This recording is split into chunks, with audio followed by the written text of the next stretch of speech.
and the other one is translation.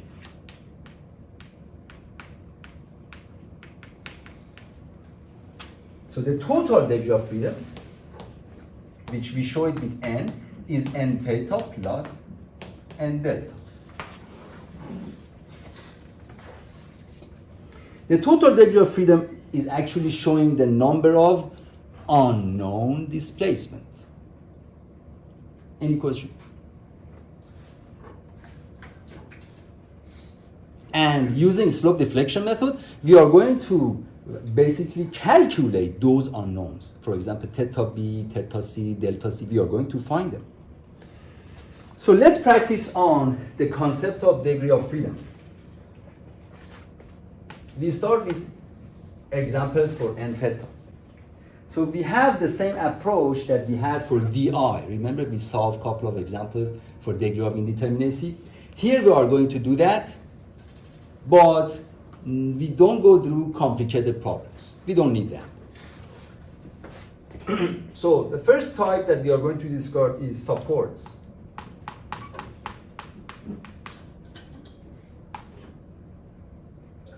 And the type of support is fixed support. How much is the degree of freedom for this element connected to this fixed support? Because it cannot rotate above the fixed support, so n theta for this is 1. If you have a shear hinge at the support, so for this type of support, n theta is, it is 0. It is 0 because we don't have any rotation. This member cannot rotate, so it doesn't have any freedom for the rotation. So the degree of freedom is 0.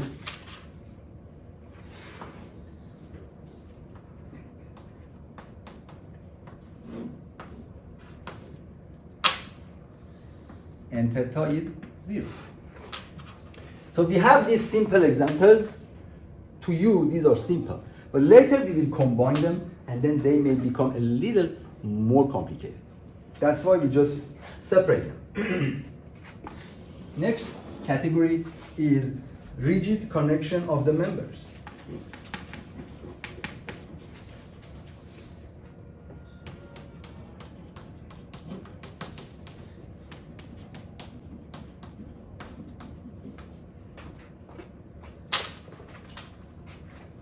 Consider two members are connected together and the connection is rigid. When we say rigid connection, it means they are connected by maybe by welding. So it means they are welded together.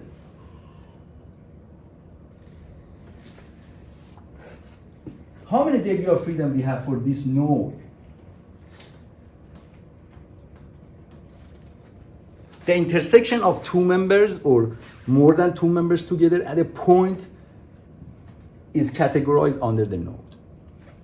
So if I grab this node by my hand and I try to rotate it, how many ways do I have to rotate it? Only one way. So both of them will rotate together. So we have 1 degree of freedom here. Basically, we have one unknown. How much is theta when I rotate it? Maybe it is 30 degree, or maybe 45 degree, or 60 degree. So it's 1. There is only one unknown because two members are actually attached together, so they rotate together. So there is only one unknown. Let's increase the number of members. 1, 2, 3. 3 members are attached together at this node. Again, because they are attached, so this is not a pin. This is not a pin. This is just a rigid connection.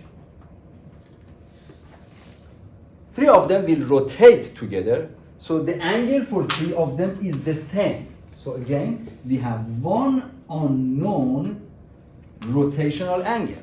So n theta is 1 because they rotate together. We have more than. So we have two members intersecting each other and we extract them out of the structure. Again, there is a node here, the intersection of them. Because they are attached together, they will rotate with the same amount of angle, 4 of them. So there is only one unknown rotational angle. So if you find theta, for example, is 24 degrees, it means if I grab this node and try to rotate it, 4 of these members will rotate together with the same amount of angle. So basically there is only one unknown, which is rotational angle, for example, 22 degrees, etc. The next part, we look at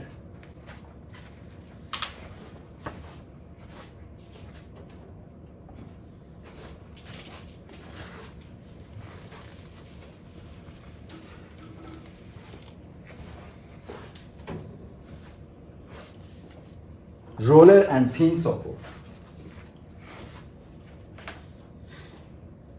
So look at this element is connected to a pin support. So here n theta is 1 because this element can rotate and then there is one unknown rotational angle. Roller support, there is a beam or something sitting on this roller support. Again, it can rotate. The number of unknown is 1, which is rotational angle. Consider a single element sitting on a roller support. I use different colors so that you can identify them. The element in orange color is a single element. Of course, it has different components, but they are welded together. So it is considered a single element or member. In the course Statics and Strength of Material and Structural Analysis, we use the terminology member. When you go to next course, which is optional, Finite Element Modeling, we call them elements. So both of them are correct, interchangeable, but academically it is recommended to use member in this course and previous courses. So sometimes I just use both of them. So it's better to use member, but they have the same meaning. So we have a single member or element. So n theta is 1 because this single member can rotate about the roller. So there is only one unknown, which is rotational angle. The next category is the pin joints.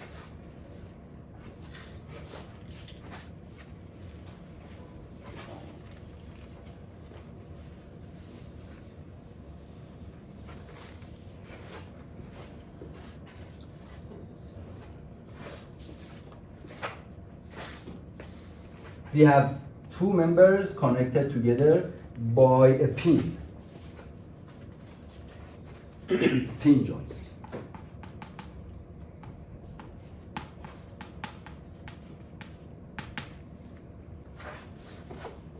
There are two different members, so I'll show you one of them in green color and the other one in orange color. And the pin, let's show it in red color. So basically here we have two members, number 1 and number 2. How many unknown rotational angles do we have at this pin? It'll be 2. Mm-hmm. 2, because each of these members can independently rotate in different angles. There are 2 members. So member A can have a deflection shape different from member 2 in another deflection shape. So when you have a couple of members connected to a pin, You just need to count down the number of members. So n theta here is 2. Be careful not to confuse it with di. And di basically is not included in the exam, right? It's not included. It's chapter 1. So don't confuse this concept with the formula of di. And it is not included in the exam. So you can just focus on this. Of course, you can write it on your crib sheet. You're allowed to bring crib sheet for the exam. For exam 2 and also for final exam. So now we have a pin. Let me draw it in red color. We have 3 members. One of them is this. How much is n theta here? 3. Because we have 3 independent members. So when it comes to pin joint, number of members connected to the joint is reflecting n theta. So I write it here. N theta is number of members connected to the joint.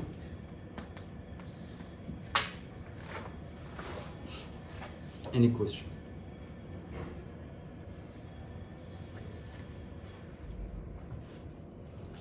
So if there is no question, I'll give you one more example and then you try to solve it. I draw it with this.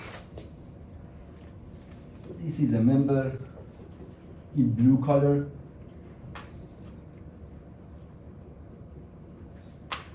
We have a member in orange color. So we separate them out of the structure. How much is n theta here? How much? 2, yes. Because there are 2 members. There are 2 members. So n theta is 2. The pin is not inside the blue element. So the blue element is just a single element. That's it. So we continue with more examples.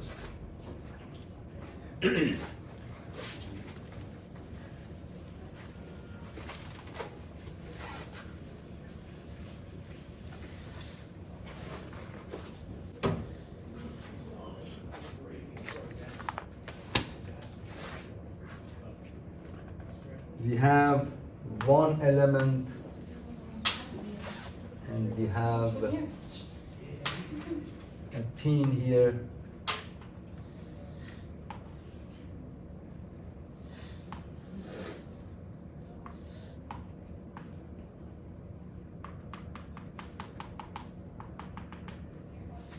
The yellow element is a single element in yellow color. Another element in white color. Because there are 2 elements, doesn't matter, one of them is composed of different elements, but they are all welded together. So in this case, n theta is 2.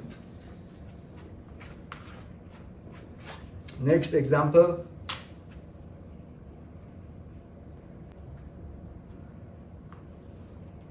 There is a single element in green color. We have 2 pins here. Blue element.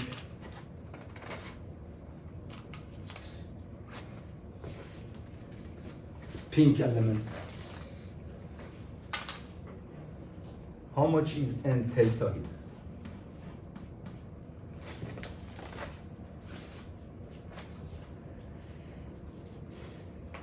It goes back to the concept of rotational angle. So element in blue can rotate independently from other 2 elements. The pink element can rotate, the green element can rotate. For each of these elements, there is one rotational angle which is unknown. Doesn't matter. We have 2 pins here. It doesn't matter. We say the number of members So for each of these members, there is an angle which we have to find. So basically 3 angles. Again, we count down the number of members. Again, do not confuse this concept with DI. Just be careful about that. This is another concept. This is degree of freedom. So this is 3. Another example.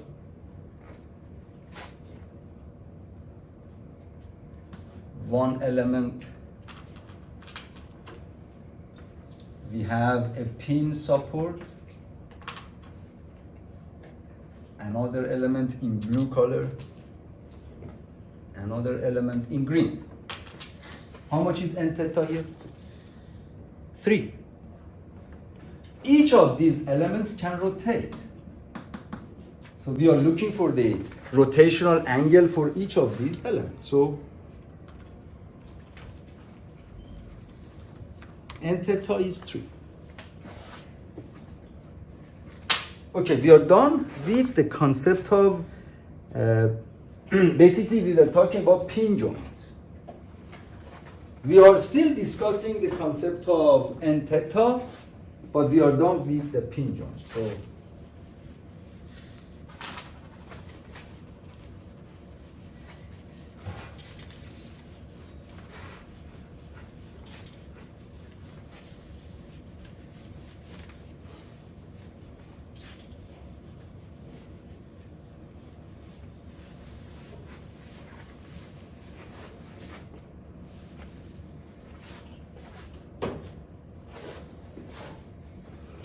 shear hinge.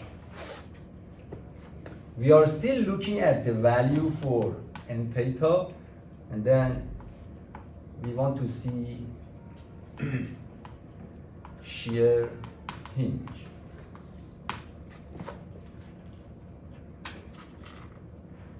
We have a shear hinge between 2 members.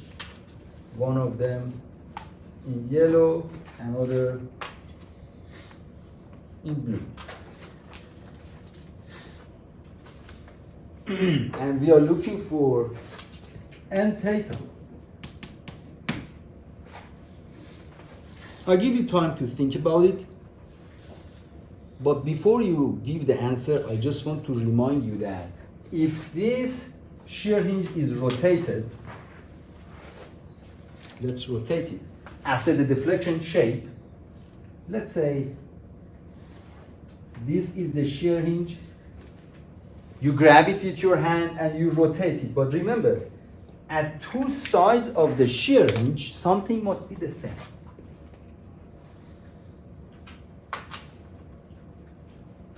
If I call it point A and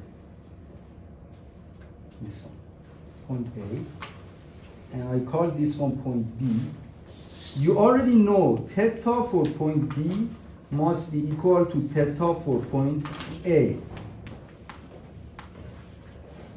The slope at 2 sides of shear hinge must be the same.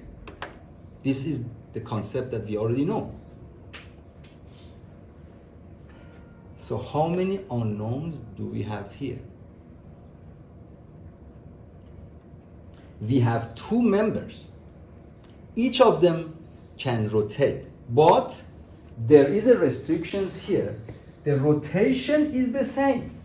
So this is different from internal pin. When it comes to pin, you just count down the number of members.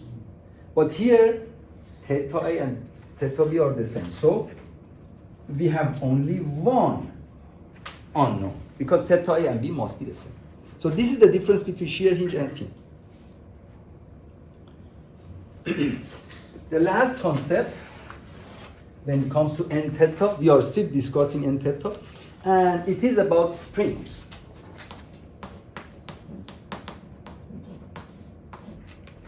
Both types of torsional spring or linear spring, they have no effect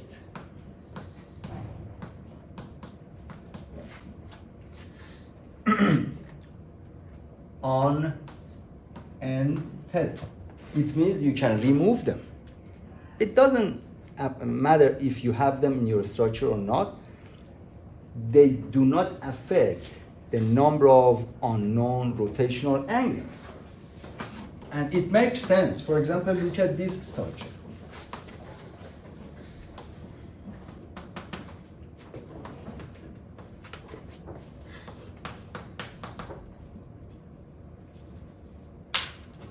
We have a linear spring here. We have a torsional spring here. So when you want to find n theta, you just remove these springs. Just remove them. So you will have the equivalent structure, because basically they do not affect the number of rotational elements. So this is the structure that you have after removing the springs. So it is easier. How much is n theta here?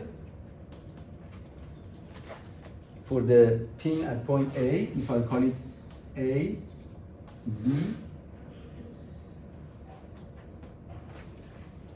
For point A, for pin A, now we have n theta is 2 because there are 2 members attached to the pin. Here, n for B is also 2.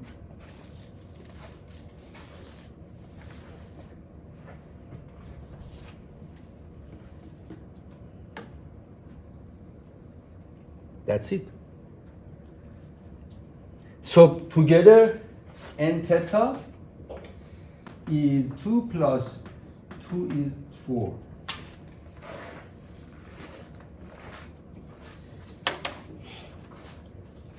Now, I have a question. We say n theta is 2. It means you consider the 2 members attached to pin A. Again, you consider pin B and the 2 members attached to pin B. But we basically consider member AB twice. Shall we subtract 1 from 4, or we just say 4? The procedure that we are writing here is correct. So the answer is 4. 4 is correct. But how do you justify that? Remember, this is about deflection shape. So 2 ends of member AB may have different deflection shape. The member AB is supposed to deflect it. And we don't know, maybe in this way, we don't know. So theta at point A at the end of green color member is not necessarily equal to theta at point B at another end of green member, because the member AB could be deflected in different shapes. So this is the answer. And then you always follow this method. So we are done with identification of n theta. But we are still in a primary level.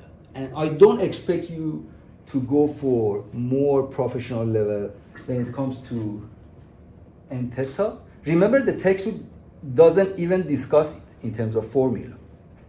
It just gives you 1 or 2. So this is acceptable in this level for your exam. We don't go much more complicated because we don't need it. My intention is you just understand why we use this concept and how we use it. So n theta was part of the equation. So now you know how to find n theta. We are going to practice n delta. There is a specific method to find n delta. The textbook doesn't, of course, didn't discuss it. But we are going to just briefly go through it.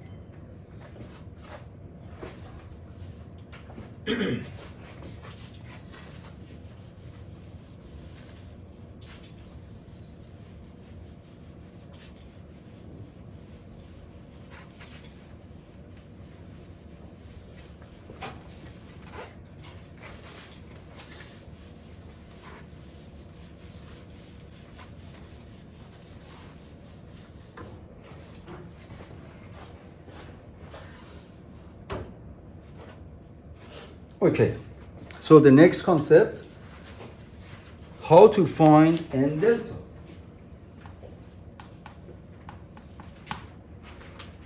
There is a method in order to find n delta, which is very specific. Step number 1.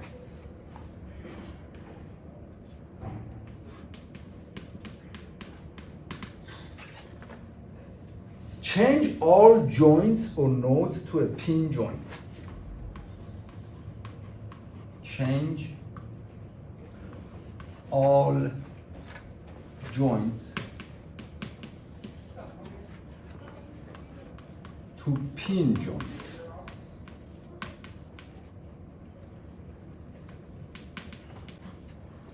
Step 2.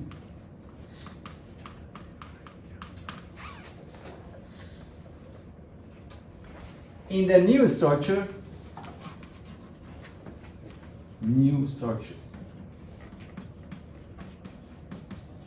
when you change all the joints to a pin, the structure will be changed. And when all of the joints are pin, definitely that structure is a truss, because all of the joints are pin. In the new structure, which is a truss,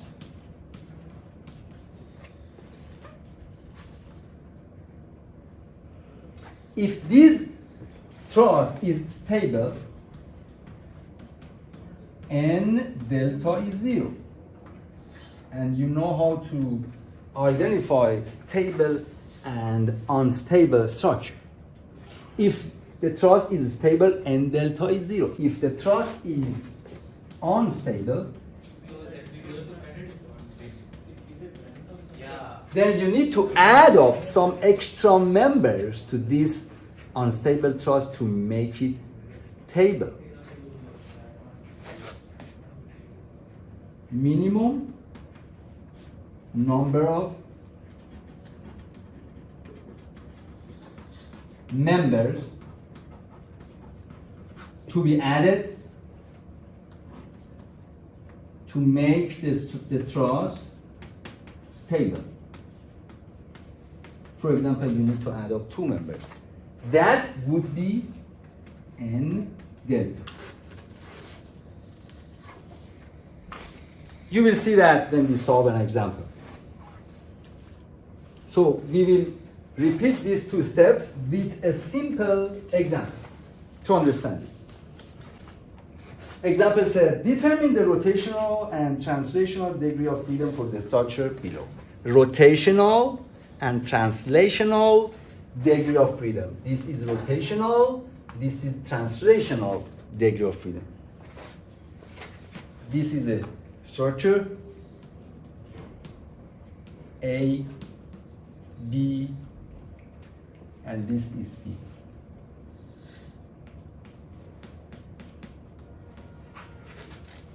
A simple structure. I'll give you time to do it for n theta and L delta. So maybe 1 minute. Is there any question to understand? So I pause for 1 minute.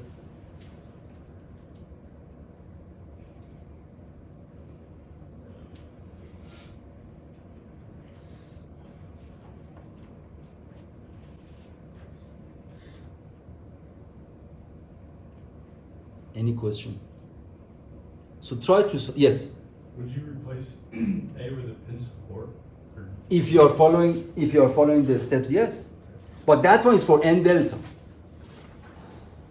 Okay, so first you need to find n theta, and then you need to follow these 2 steps for n delta, and then you add them together. So I give you 1 minute, just try, and then I solve. It seems the class is a bit tired when I look at your faces. Is that because you're overwhelmed by other exams, right? So just hang on, you have 4 weeks, then you're done. We have Thanksgiving Day. So we will be off during the week of Thanksgiving Day. We are in a good progress. So the whole week is your vacation. So you may take a vacation or review the courses, exams, etc. So basically 2 more weeks to the Thanksgiving.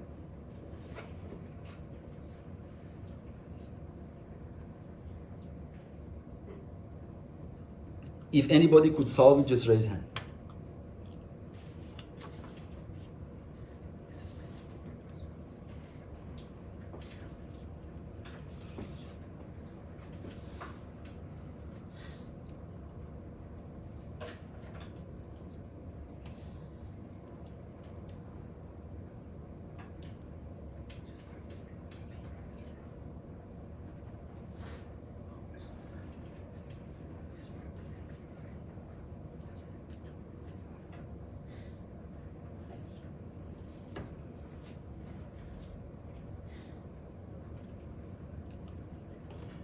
Yes. I got n delta to be 1. N delta is 1. N delta? Yeah, I got n theta as 1 also. N theta is 1. Okay, we will solve it. We will solve it. Any other answer?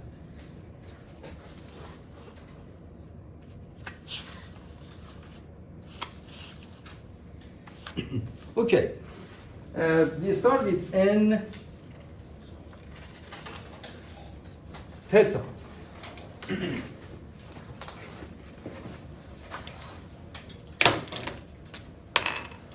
How much is N theta for point A? It is 0 because it's a fixed number. When it comes to node at point B, it is 1. Do you agree? Because two members are welded together. When it comes to point C, how much is that? 1.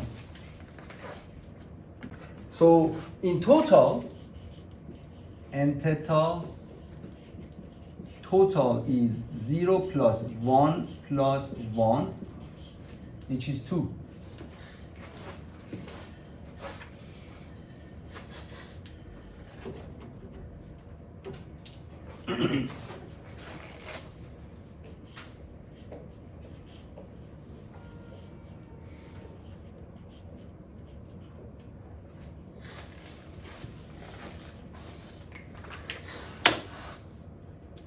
So now we go for N delta. Any questions so far? N delta. First step, change all the joints to pin. Okay. So I place a pin here. I place a pin here, and there is already a pin at point C.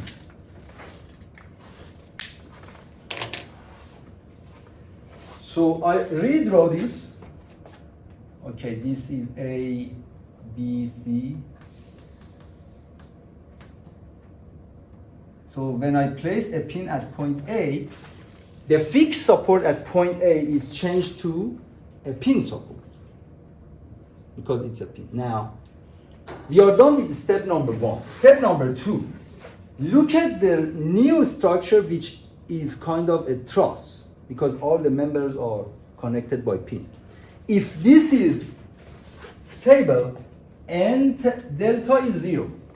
If it is not stable, you need to add up the minimum number of required elements to stabilize it. My question is this structure stable? You have to review the concept of stability, chapter 2 or 1. In my view, if you have two stable part of the ground and you use two members to connect them, basically it is stable because there is no way you move point B unless you show me, because it is stable. Unless you show me you can move it. So this is stable. So now to give you a better understanding for the stability, I change it. If this was a roller, would it be stable?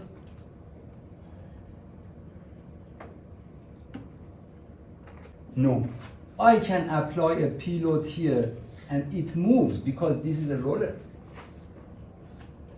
But now it is a pin support. So whatever load you apply, you cannot move it unless you show me.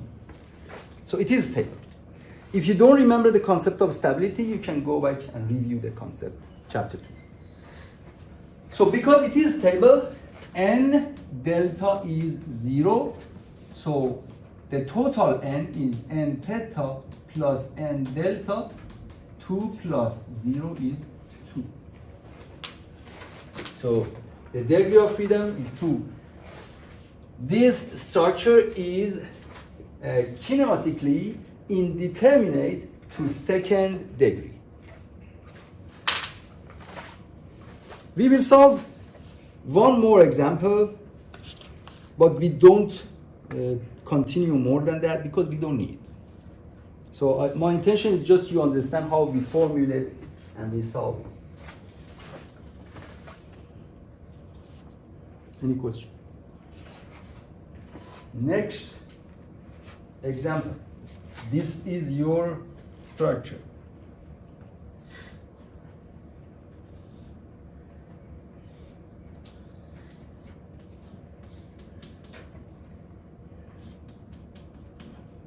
A, B, C, D, E.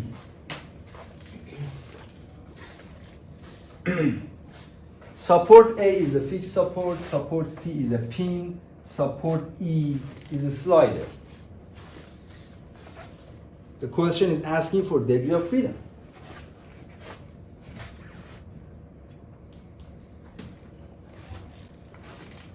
So first we start with n theta. For n theta, how much is n theta at point A? 0, because it's a fixed support. For point B, 1, because it is a rigid connection, so it has one unknown angular displacement. For point C, 2, because two members are attached to this pin. For member D, 1. For member E, 0. This was one of the examples. This is because the member DE cannot rotate. So from here, n theta is the summation of all of them. 0 plus 1 plus 2 plus 1 plus 0 is 4.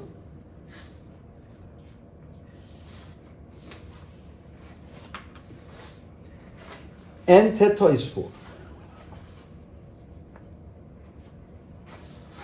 We go for n delta, which is quite challenging.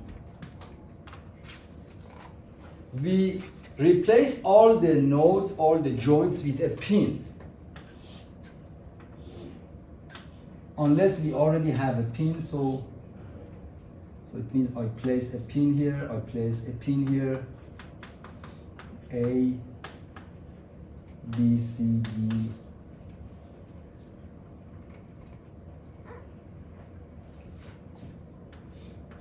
support E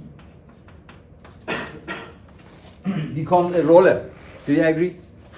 Because it can horizontally move. And now I place a pin here so it can also rotate, so it becomes a roller. So this is the structure after we are done with step 1. Any question? So this is A, B, C, D, E. Now, this is a truss. Whatever. This is a structure, all the joints are pinned. Is this stable? Can you move it if you apply any load? For example, if I apply a P load like this, does it move? Any part of it? Yes. Which part of it move, Race? Like all of it? Yeah, it moves to the right. Because, okay, so it means the answer is not 0. The n delta is not 0. Then, if it is unstable, you need to add the minimum required members to make it stable. We need to add up some members. There are alternative ways. And you may reach to different alternative ways, but the final answer must be the same. I'm going to consider, if you remember the concept of trust, a basic member in a trust is always a triangle. A triangle composed of three members connected together by pin is the basic stable part of a trust. So I just add up one member in this way to build up this triangle. So this triangle is already internally stable. If you grab it with your hand, you cannot change its shape. Now, is this structure stable? Not yet. Ray said no, because he can see if you apply the point, the P load, again, DE will move to the right.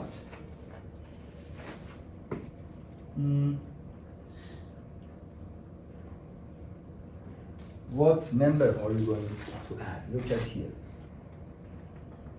So we have another basic triangle, CDE.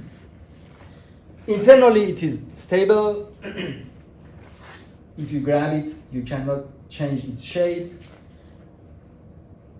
Is this structure stable now? Not yet.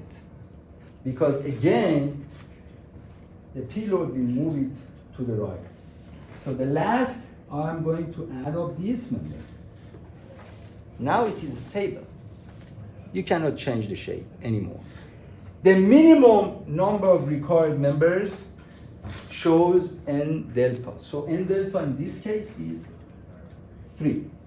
But there are alternative ways to do that. Let's try another way.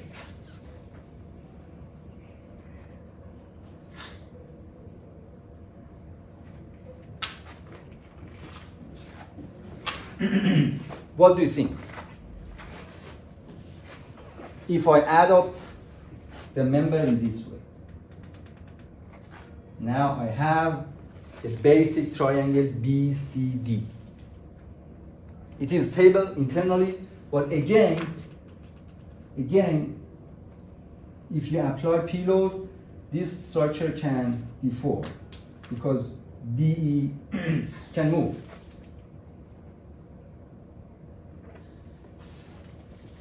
So basically, this structure is not stable.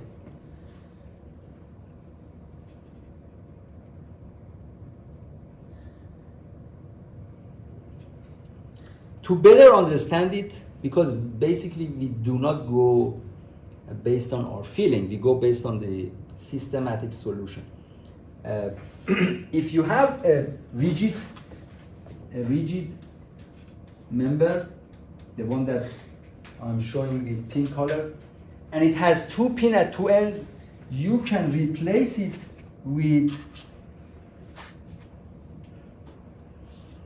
a member connecting 2 pins, 2-pin member. So the pink member can be replaced with one member connecting the first pin to the last pin. This is the simplified structure. And you will remember it if you go back and review chapter 2. So this structure is not stable. And you know, because it can be deformed in this way when you apply the P load. So we need to add up more members. So to add up, we already had one member, so we add up one member in this way to make it stable. So now we just want to see if this structure is stable, because you need to add up minimum number of required members. Is this structure stable? Why? Ray says no. He's sitting at the back and he always says no. Why? Since it's a roller on the right, Yes. push it from pin B. Yeah. just stick flat. Yes. So he says if you apply this P load, this is a roller, so it moves. So we need one more. To be more systematic, I can say this element is a basic triangle. And it has two pins at two ends, so we can replace it with one member. So that pink triangle is replaced with one straight member or straight bar connecting two pins. And Reyes said this structure is not stable. Yes, if you apply a P load here, of course it's not stable. So we need to add up one more member. So far we have added two members. What should be the next member to make it stable? This. Now it is stable. So if you use different methods, you still get the same answer. So the members that we added are, we added this, and then we added this, and then we added this. These three red members are added to stabilize this structure. So again, n delta is 3. In total, n is n theta plus n delta. 4 plus 3 is 7. Then degree of freedom is 7. What does it mean? It means there are 7 unknowns in this structure. And we need to find them. For example, theta at point B is unknown. You have to find it. Theta at point C for the end of member BC. Theta at point C for the end of member CD. Theta at point D for two members because they are attached, welded. These are unknown. And there are three translational displacement unknown. Okay. So it means if you want to use displacement method to analyze this structure, you have to find 7 unknowns. So you may have a system of equation with 7 equations and 7 unknowns. So when you want to train your software, you want to write a program and you want to apply displacement method, the software will reach to a system of equation with 7 unknowns and 7 equations. This is how we define it for the software. So the software that are working, basically they are working based on these principles. It depends if we apply displacement method or force method. Remember, these are unknown for displacement method. Okay. Now we are good to move forward for a better understanding why sometimes we use displacement method, sometimes we use force method.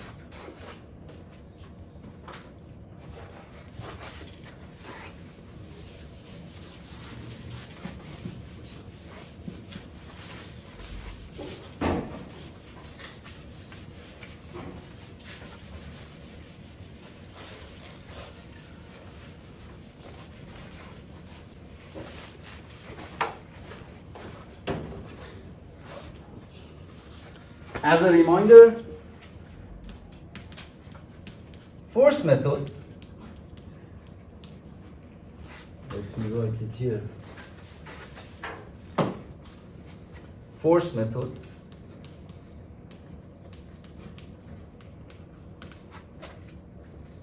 we are looking for forces and moments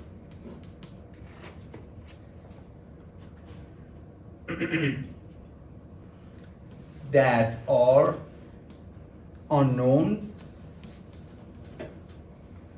and then here the number of unknown is di. So if you go back to chapter 1, di is the number of unknowns when it comes to force method. It means number of forces and moments that are unknown. So you know how to find di. And when we go to displacement method,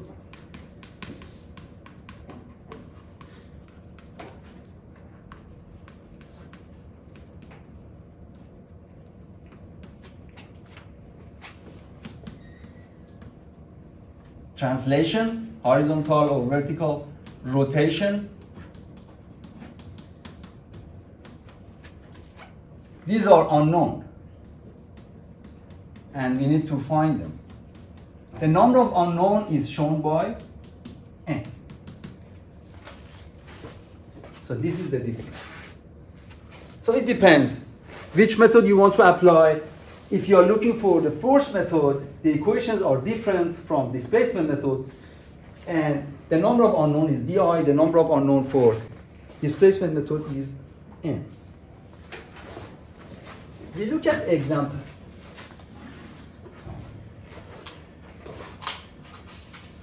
Consider this structure. Point A, B, C, D. This is the structure. It is under the load P, moment LL, LL, 2L, 2L. We want to know which of the force methods or displacement method is suitable to analyze this structure. The first step, we calculate di. di is r plus 3k minus c plus 3 from chapter 2.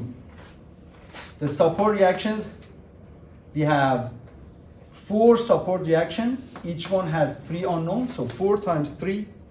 Number of closed loop is 0. Number of condition equation is 0. So di is 9.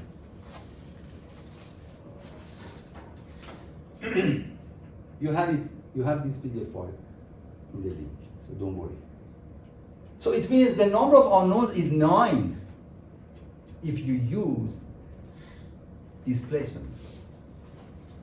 Now we are going to find n if you use, if you use force method. So di is for displacement method, n is for force. Di is for force method, n is for displacement. We are looking for n theta and n delta. How much is n theta? Do a mental math. N theta is 0 here, 0, 0, 0. Because these are all fixed support, right? The only node is this node. How much is n theta here?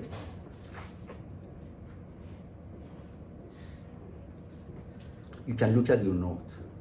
If there are many members attached together or they are welded together, I can grab that joint with my hand and I can rotate it. All of them will rotate with the same amount of angle. So n theta is 1. So n theta here, 0, 0, 0, 0, 1. So basically it is 1. Any question? Now, n delta. Step number 1. Place a pin here, place a pin here, pin, pin, pin. Now you have this structure.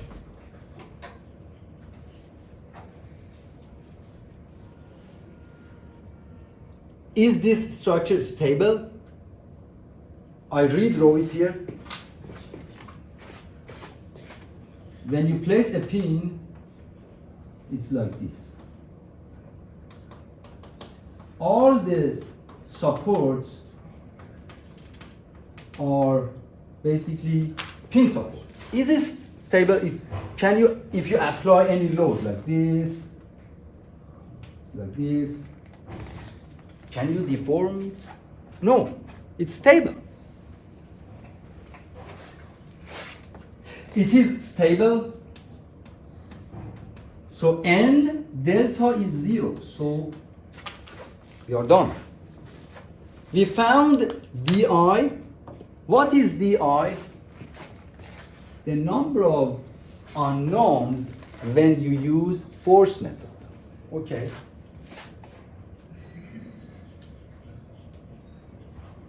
Unknowns, force method. What is n? Again, the number of unknowns when you use displacement method.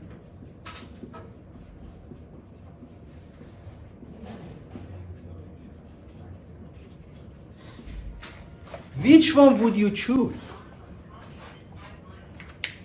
If you are supposed to do the calculation in the exam, which method would you choose?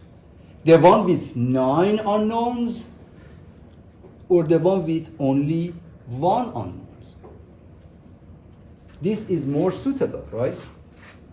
So depending on the type of structure, sometimes the force method is suitable, sometimes the displacement method. In this structure, the number of unknown is only 1, which is much easier than this.